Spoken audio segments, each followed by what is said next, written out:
Pour revenir au personnage de De Gaulle, je crois que c'était quelqu'un qui se méfiait énormément des élites.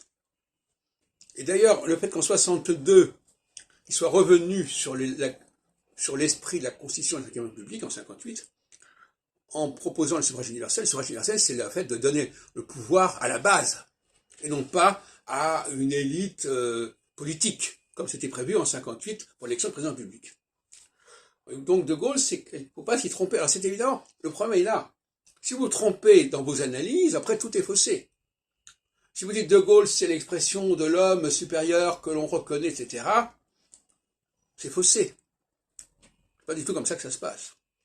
De Gaulle est apparu comme celui qui allait avoir le peuple, qui serait le représentant du peuple, en quelque sorte.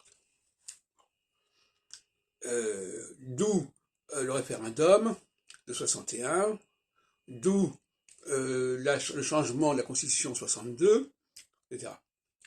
Malheureusement pour lui, en 65, on est passé en phase équinoxiale depuis un certain temps, et par conséquent, il sera en ballottage pour l'élection de la présidence publique, et puis par la suite, bon, il va perdre son référendum, etc.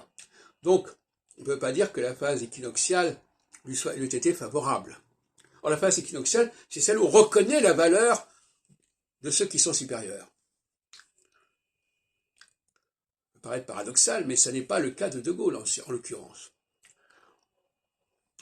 La phase équinoxiale, tout d'un coup, les gens se disent, mais un chien, pourquoi celui-là est-il à cet endroit, et l'autre qui ne vaut pas grand-chose, il est au-dessus.